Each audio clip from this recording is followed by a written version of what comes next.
Well, hello everyone, and welcome to another episode of the Discover New Music podcast from Pelt Music.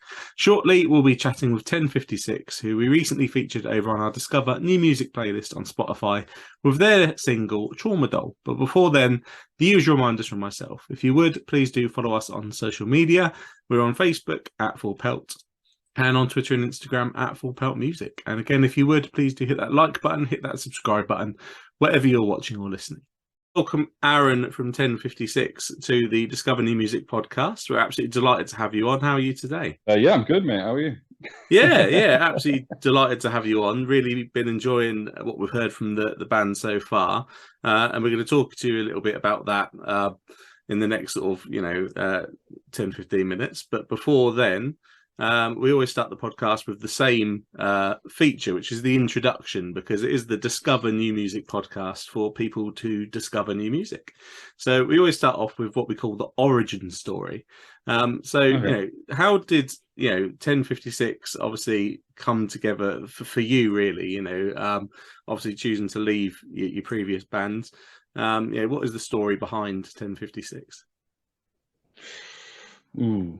Okay. Basically, it happened through a general need for all of us involved in the project to do something ridiculously heavy and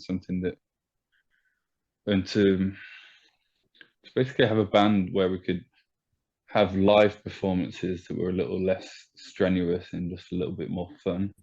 Hmm. The guys from the drummer was in a band called Uneven Structure, and one of the guitarists was in a band called is in a band called Kadinja, and Nico, the bassist at the time, he plays in Novelists, and they were like very technical bands, and I just love stupidly heavy music, and that was always a thing for me. Like I'd always wanted to just write stupidly heavy music because that's what I listen to like 100% of the time Yeah. when I'm not listening to hip hop or something else like that, or emo music, which is a big guilty pleasure of mine. But yeah, it just basically stemmed from wanting to play really heavy music, have great live experiences where we could just kind of let go and just concentrate on having a good time. And Yeah. and for me personally, to have music where I could be a big part of something smaller than be a small part of something bigger. That was basically what it came down for me, Yeah. as far as how invested I was in the creative process of the band. And yeah, I just needed to go on to something new, and that's basically how it happened. And thanks to COVID, I mean, Yeah. I'm going to say thanks to COVID because obviously it was a tragedy where hundreds of thousands of people lost their lives, but it was a period where it made it possible. Yeah, and you're not the first musician to tell me that, to be fair. The music industry was hit incredibly hard, as was the world, of course, by the pandemic. But Yeah. there was kind of a weird opportunity that it created for lots of artists to do something that they didn't think they would have the opportunity or the time to do. And obviously, you're another person that's benefited from that. It does seem like. Yeah. Oh, for sure. I mean, again, like I said, tragedy, lots of people lost their lives and close relatives, me being one of them. But yeah, I mean, I feel like COVID really put everyone on the same playing field, whether Yeah. it be big or small bands. It was like no one was out touring, no one was fighting for spots on upcoming tours or festivals or whatever. And the only things that bands could do was write music and put out content that represented them at that time.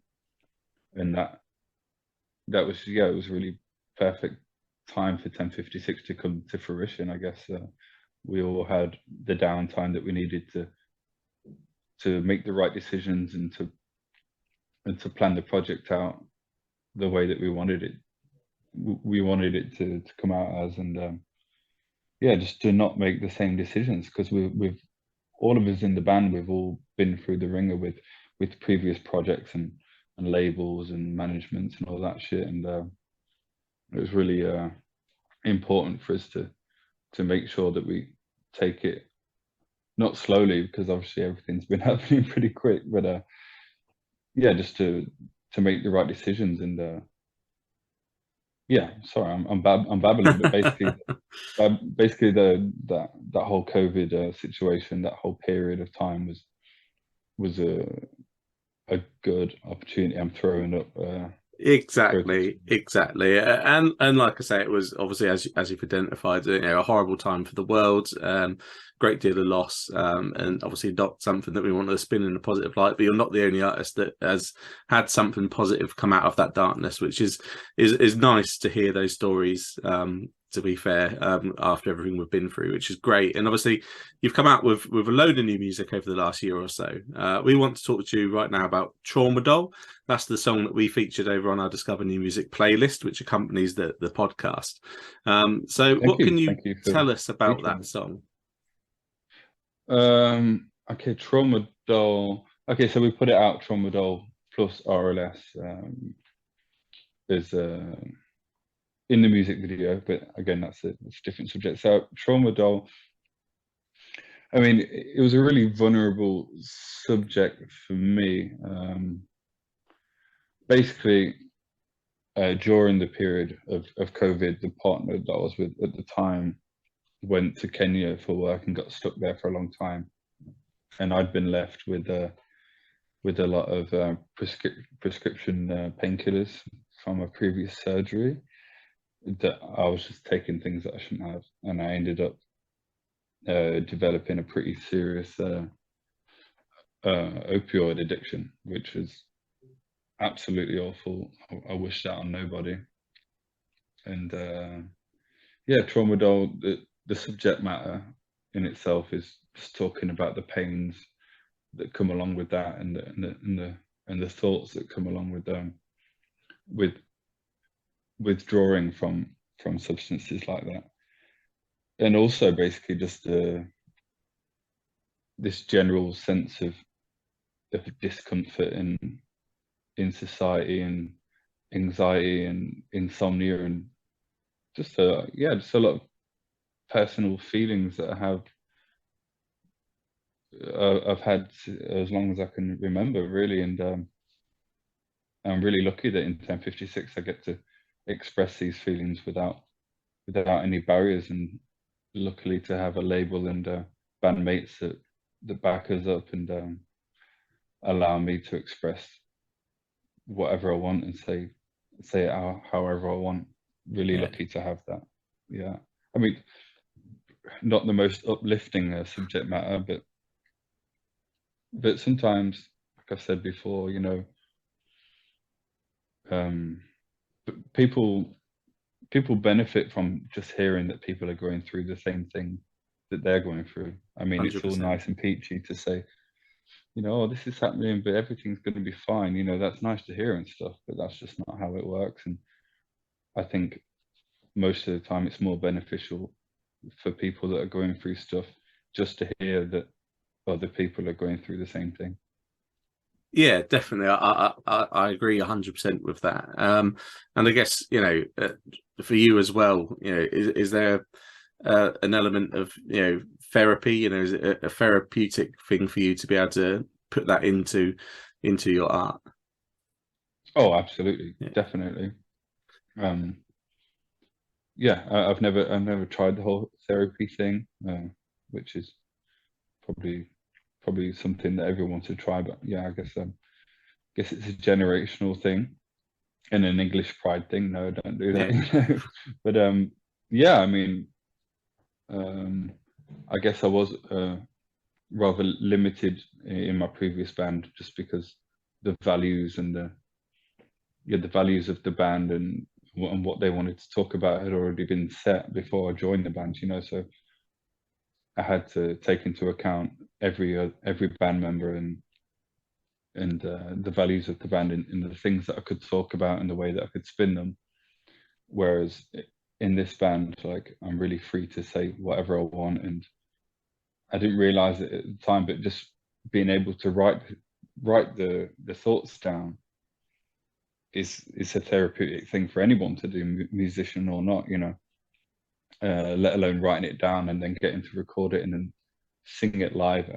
It's really, yeah, it's really helpful to process your thoughts and really come to terms and realize to yourself how you're actually feeling, because sometimes you don't really know how you're feeling. Mm. Yeah, no, definitely. And I think that fully justifies as well, you know, the decision you've made with your career is yeah, it does sound like you know, the opportunities you have within 1056 obviously artistically for you far outweigh the, you know, the negatives of leaving, you know, an established act as you did. So no, fantastic to hear. And you've touched on the next question already, actually, slightly. So of course, Traumadoll, as you say, come out combined with RLS, another single of yours, and you put out a joint video which listeners definitely need to check out, and the links for that will be in the bio of this episode, so they can do that. It's a fantastic video, works really well, especially with the combination of the two songs. So where did the concept for that video come from, and how did you guys go about pulling it off? Yeah, so again, RLS touches more on the subject matter of withdrawing from a physical dependency of a prescription drug or any other drug for that matter. As for the theme of the music video, how did it come about? I guess the theme was just yeah, just you know, there's a scene where I'm in a box, you know, and that's kind of how you feel when you're alone and you're hiding an addiction or a feeling from the rest of the world, because I guess you're ashamed and you don't want anyone to know. And that was kind of the basically the claustrophobicness. I'm not sure if that's a word, but the claustrophobia of being in that situation mentally is something that I really wanted to come through in the music video. And Danny and Fleo, the guys that helped us put together the video, I think they really helped us to portray that in a really good way. They certainly did. Yeah, a fantastic video that, again, listeners really do need to check out. And both the tracks, of course, feature on your new EP, Downer Part 2, which, again, listeners certainly need to check out. And there's some physical bundles that we'll link through to in the bio as well, that all look really awesome. And obviously, you know, it would certainly be helping the band out. If listeners could pick up a copy, it would be fantastic. So, of course, it's Downer Part 2. Part 1 came out just over a year ago. So, you know, how does this record compare with the first EP? And what was the recording process like this time for you? I'm going to go out on a whim and say you've already heard it. I have. Well, you tell me, man. You tell me how it stacks up. Basically, I mean, it's a continuation of Downer Part 1. So we definitely wanted to stay true to what we achieved on Downer Part 1 and what people like the most about it. But we also wanted there to be like an evolution of and a presentation of new ideas of where we can take the band. And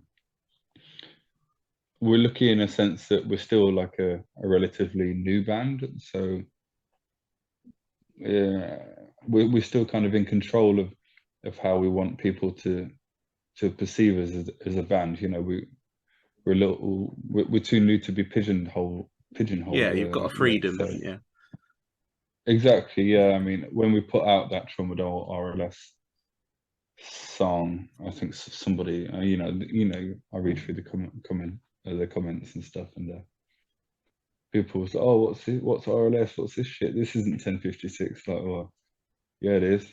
You know, sorry, but yeah, it is. You know, so yeah, I'm really lucky to be in a position where we can where we can still take those decisions and really decide which direction we want the band to go in. But I think I'm straying from the question at hand. Yeah, and it is a continuation of part one. I really think that we managed to put some good twists in there, and yeah, not to make it just a simple, simple part two with nothing special. There's lots of bells and whistles and a lot of the things that people will enjoy that they enjoyed from part one, but there's also a lot of new stuff that I think people will be surprised and happy to discover. Yeah, definitely. And as you say, I've heard it, we've reviewed it, and the review will be coming out on the website, and listeners will get to see the positive review we've given it. It's a fantastic EP. What is that? Is that out of 5 or is that out of 10? We don't give ratings actually. Oh. we just use our words. But Well, I hope yeah. they're nice words. Yeah. So, but it's most definitely a positive review. We've really enjoyed it. So obviously I encourage the listeners to check that one out. And you touched on the next point that I've got jotted down for us to chat about. Of course, social media does take over everything these days, and you guys, for lack of a better phrase, because it's one that's used regularly, have been a bit of a viral sensation, really. You've hit some really good metrics and all that kind of stuff, on the streaming sites and on social media and everything. How, especially as a new band, as 1056 are, how much attention do you pay to those comments, and what do you think the reaction so far overall has been for the band? Well, I guess it's. I mean, I'm not really like a social media savvy guy. I mean, like I try and do the minimum. I know what needs to be done and stuff. But yeah, I mean, I don't really know what to say. I mean, the fact that you said viral sensation, that's crazy to hear, because it's so hard from me being a part of the band to see it in that light, but yeah, I mean, I guess we have been hitting some great numbers, and we've managed to build up a pretty dedicated community around the band. And yeah, it's just mental, and it's mental for us to see that people have become so invested in the band so quickly. And we definitely do take it into account. I mean, and luckily for us, we don't have any haters yet that I'm aware of. I mean, maybe just one, a couple of comments here and there, but that's what happens when internet happens, Of course. Yeah, I mean, I don't really know how to answer your question. I mean, we're just really happy that people are interested in the band, and it's definitely gotten bigger than we expected it to be. Again, it's not the biggest thing ever, but it definitely surpasses all the expectations that we had for the band, and it gives us a lot of motivation and yeah, just an idea of how far we can actually take it. That one EP took us to so many places and touched a lot of people. So yeah, it just lets us know that the possibilities are endless, and it's really given us that extra fire to keep pushing and keep giving the people what they want. Yeah, definitely. And I love that you use the words like, in the fans being invested and it being a community. And when you talk about, seeing how far you can take it, I think having that sort of base and that core of dedication and dedicated fans, certainly helps bands in this day and age. The music industry is very difficult to navigate for even larger artists that have seen success. So to be able to get that behind you is massive, and to do it after 2 EPs is a very positive sign, I would say. Yeah, for sure. I mean, we're also taken back. I mean, we've all been in respective bands, all of the guys in the band, and we've all known the struggle of turning up and playing in front of 30 people, and having flops and all that kind of stuff, and to see that everything's going so well. We're just waiting for the bus accident, or it's like something's going to go wrong. When's it going to happen? So yeah, we're pinching ourselves, and also just keeping our heads down. I mean, really trying not to get too satisfied with the way that things are going. And I guess I'm not sure what the saying is, but you got to strike while the iron's hot. Is Yeah, that it? that is Yeah. that is definitely, and you seem to be doing that. And yeah, all the success to you for it. Obviously, this is the portion of the podcast where I like to give out the handles for the old social media for the bands. So if you're not already following 1056, you can do so on all the usual suspects: Instagram, Facebook, Twitter, etc. And all of your socials are on 1056 HQ, which is great because I only have to read out the one. Some artists just a different one each time, and it makes my life a lot harder. So congratulations on securing those.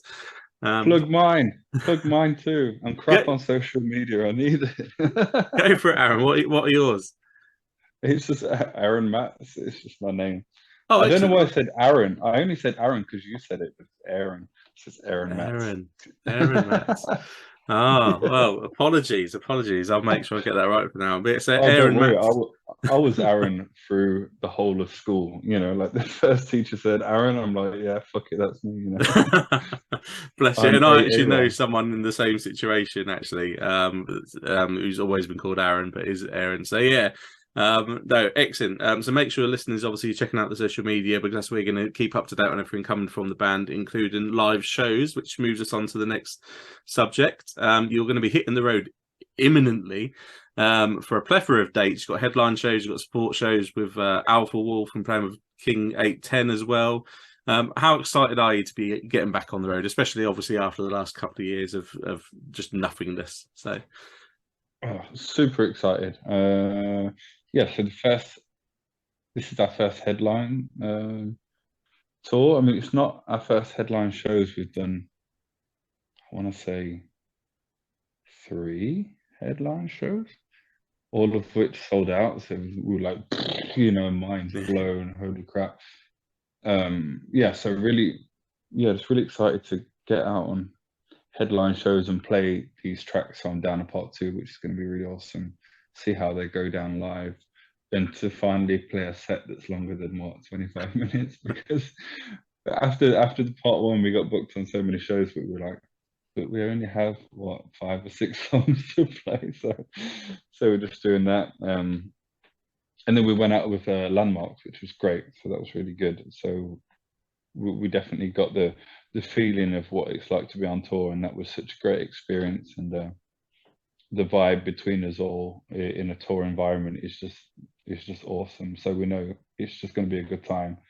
So now we're just extremely excited, especially for the Alpha Wolf tour. I think it's going to be great. Get back on that bus, get back in your bunk, and that van stuff. Really excited about that. Yeah, we've got a lot of great stuff planned out for this year. Some unannounced international stuff that we're really excited about. Really excited to be doing a lot of UK on that Alpha Wolf tour. Being an English bloke myself, super excited. I mean, I've been in France for 12 years, but I'm so heavily identify with being English. You know what I mean? yeah. But I never really get to put that into I can't even speak English anymore. It's been so long.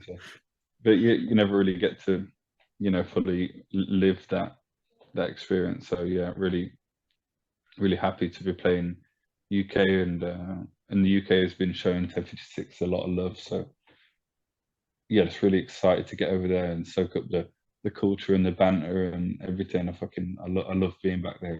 It's amazing. So that's what I'm most excited about, speaking for myself personally, is being back in England, seeing my mates, maybe seeing my family and stuff, and going to Weatherspoons and going to Greg's and all that shit, all that stuff that you take for granted. I'm so excited for all that stuff. I love it. Excellent. And listeners, some killer shows there. So make sure you obviously follow the band on social media. find your nearest show and pop along if you can to see the band live.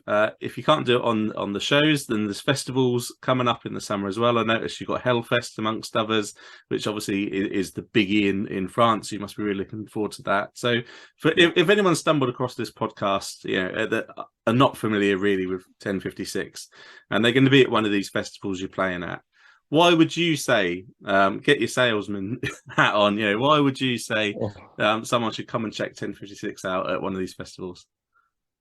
Oh, God. I'm the worst at bigging myself up. Because we're probably the heaviest band that's going to be there. I don't know. I mean, we put so much effort into making sure that the sound that we have live is as close as it can possibly be to the sound that we have on CD, which if I can say so myself, is heavy as balls. So we really pride ourselves on the live show and how it sounds, and we give 110% on stage. Just come and see us, man. I don't know what to say. Oh, that's the message. That is the message. We have so much fun. We have so much fun on stage, like being in the studio and sitting in a van on your ass for 10 hours a day. That's all cool and stuff, but finally getting on stage for 25 minutes, or for now, like it will be a lot more once part 2 comes out, is such a good energy release for us, and it's what we all do this for. So we're really happy to be there, and we really like to share the energy with the crowd. So I'm a lot more energetic on stage than when I'm talking, because when I talk, I sound like a monotonal, mumbling sloth. All good. And listeners, obviously, you got reason there to go check the band out. Listen to Downer Part 2. That will give you more reason to go and check the band out. I love that you mentioned the word pride when you talked about your live shows, because it brings me on to the final big portion of the podcast, a section we call set list science, because I'm a bit of a geek when it comes to set lists. So the question for you, Aaron, is how much attention do you pay to the structure of a set list, and have you got any rules that you tend to follow? Okay, so when we were touring down at Part 1, we played the EP from start to finish in the order that it was made for the CD, because we'd paid great attention in the way that the set list was put on the CD, right? So we wanted it, like the journey that it was front to back on CD was something that we'd put a great amount of effort into. So we just thought, and when we put it together on the CD, we were thinking about how it would sound live. So we kind of thought of both at the same time. And then we added Yenta, and then we added Traumadoll in there. And we definitely tried to take into account, like the dips of energy, like when the song Sick Dogs come in, and how to come out of that, and where to amp up the crowd. And because the music's so heavy and so in your face, there are certain points where you do maybe need to let the crowd breathe, and so that's definitely something that we took into account. And now that we're putting together the set list, see, I'm here right now, but the other guys are in the studio practicing. But now we're putting together the set list that's going to mix the two parts. I mean, like you said, you really got to be a big geek about it. Definitely a science there. When you got to come out swinging. So we're going to come out with Diazepam, just because it was our first song. It's definitely a big puncher in there. And then we string together a few bangers, and then we throw a song called Sick Dog in there, which is more of a slow one, more of a chill vibe at times. And then from then you got to come out swinging again, and then you got to put the slow singy rappy emo rap track in there again to slow it down, and you got to come out swinging again. and then you've got to put like your biggest bangers kind of near the end, you know. If you're gonna, I mean, if you can walk off the stage and do an encore, you know, sometimes Yeah. it depends what the venue's like. Because you can be like, all right, we're gonna leave, and then you just kind of shimmy to the side of the Yeah. stage and pretend that it's over, but everyone knows that it ain't because you're all still there. You know what I mean? So yeah, and then I think it's important when you're doing a headline show to save your most popular bangers for the end, because again, people that are coming to see you, you might know that they're coming to see you for maybe that particular track, which as it stands now, I guess would be our song Boy. So yeah, I might have to save that one to the end. So you know, everyone's going to stay until the end and stuff. And then you want to close with something like Insane to leave a really good impression, just the way that you started. So yeah, I mean, you've definitely got to be a geek about it. There's Yeah. definitely a science of putting together a set list, and you've got to take into account the way that the listener and the person that's watching the show is going to experience it, and it's not always going to be the most comfortable for you as a band member to play it in that order. But it's all about the show, and at the end of the day, like, you're not the one paying to come and see your own show. You know, people are coming, paying, buying tickets, so you've got to make it the best it can be. So Yeah, and I think that's fantastic philosophy to go into it with. And yeah, no, excellent answer. I say setlist geek myself, so I love to ask that question, and you can tell, you know, as an audience member, for me, you know, as a setlist geek, you know, the bands that do put that effort into it, and it just certainly it makes it all the better for me. So no, thank you, sometimes Aaron. as bands, you're like, what? You know, like, where's all the good ones? Like, oh, maybe they're all at the start, and then for the rest, you're like, no one cares about your new album. We want to hear break stuff. Or Yeah. you know what I mean? But yeah, Exactly, you got to time the new material just right in amongst the bangers, haven't you? For sure. yeah. No, excellent. Thanks for your time, Aaron. The last question we're asking just at the moment, because in the UK we've got Independent Venue Week coming up in about 3 weeks now. Nice. Is just asking you to, you know, put a spotlight on your favourite independent venue if you've got one. Ooh. Okay. What I do want to say, because I'm from Leicester myself, it's a place where I played my very first show ever, which was probably very awkward. I have some photos. I've got a huge fringe and some very suspicious clothes on, and it's called The Shed. Um, and I know they do a lot for small metal bands. You know, doing free shows and what have you. I mean, I hope it's still there. I'm pretty sure it's still there. So I do want to shine a light on The Shed in Leicester, but also I'd like to shine a light on Rebellion in Manchester. Yes. I know the owner very well. He used to come out and give us massages. I'm pretty sure he's a massage therapist, and his wife, or chiropractor, something to do with, basically makes your back feel good when you're on Yeah. tour, you know. And I know that he recently, or not so recently, you know, within the past few years, brought the Rebellion in Manchester, and I think he's doing great things with it. It's a great venue.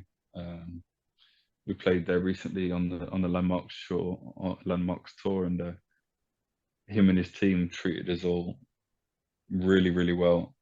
So yeah, big up Rebellion in Manchester, and fuck it. I mean, any independent UK venue deserves huge respect for what they're doing. I mean, it's a hard market to be in, and anyone who's giving opportunities to bands uh, is awesome, especially with Brexit and how hard it is now for mainland European bands. I'm not sure how it is for US artists to come and tour in the UK. I think it's more important now than ever to support the UK scene and give upcoming UK bands a chance to play on their home soil, where they might have it a difficult time exporting their music into mainland Europe. So big up to all independent UK venues for what they're doing.